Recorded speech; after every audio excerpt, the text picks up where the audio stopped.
Hello and welcome to Comic Cap Collectibles. So I often get the question, how do you get rid of a spine tick from a comic book? And the true answer is, if it's a color breaking spine tick, you can't. It's there, there's nothing you do with it. So I pulled this book out because it is signed, and this is actually going to be double signed, but it does have a couple flaws with it.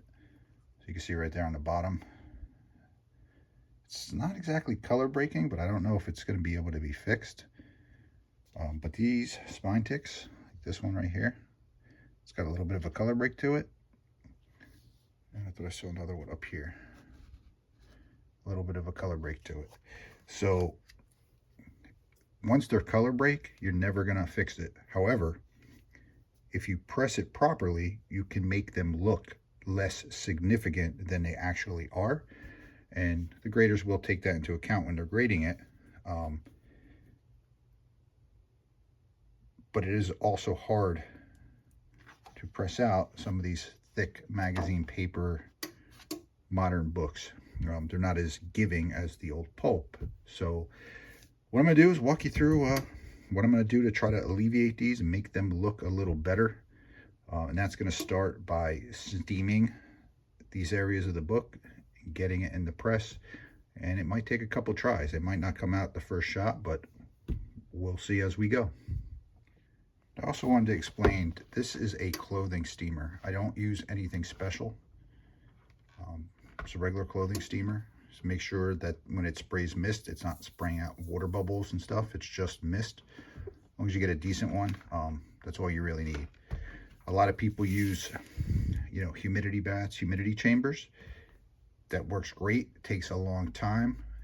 The reason I don't recommend them for issues like this, those are really for those really old silver golden age books that are super brittle, that you're trying to get some moisture back into that paper so they are actually a little bit pliable again. So in this case, we're sticking to this thing.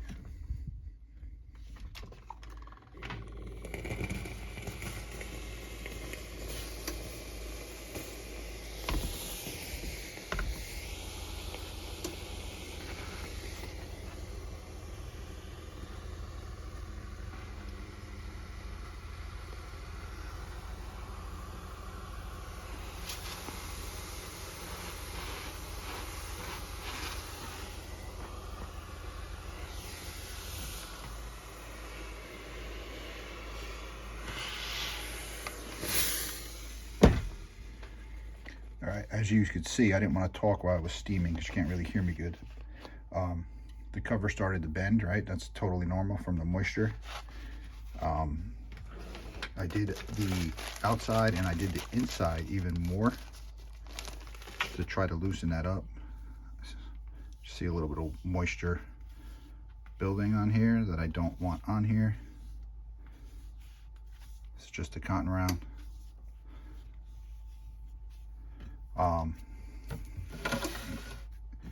And since it's not a ton of moisture, I'm using cardstock on both of the inside covers, and silicone parchment paper on the top and the bottom. And now I am going to put this into press for 5 to 6 minutes. And I use a swing away press, not a clam press, because I just not a fan of clam presses because I feel like they shift your spine sometimes. Some people love them, so I'm not saying they're wrong.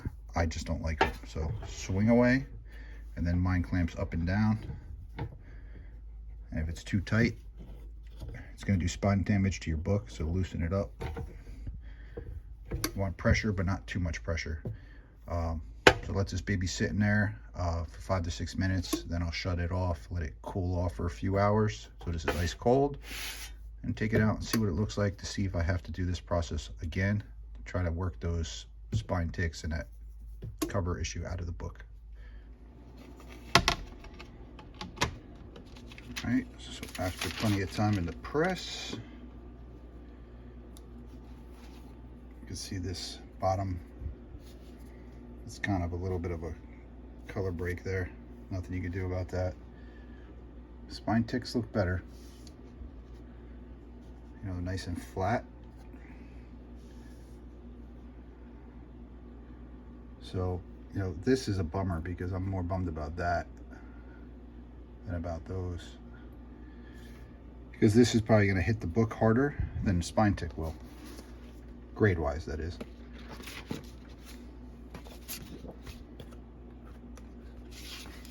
So I don't think pressing this anymore is going to do anything better for the book. Like I said, I really wish I can get that out, but it's kind of a color break. So it is what it is. So I don't know if I'll ever get this book graded, but it's a cool book, especially once it's double signed, but you know, we'll see how it goes.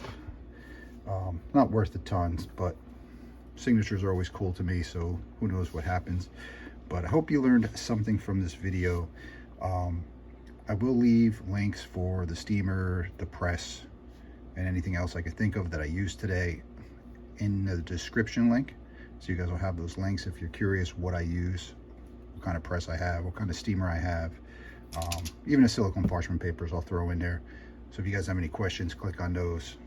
And if you have any comments or questions for me about what I use or anything I did, leave me some comments and I'll get back to you as quick as I can. Thanks for watching.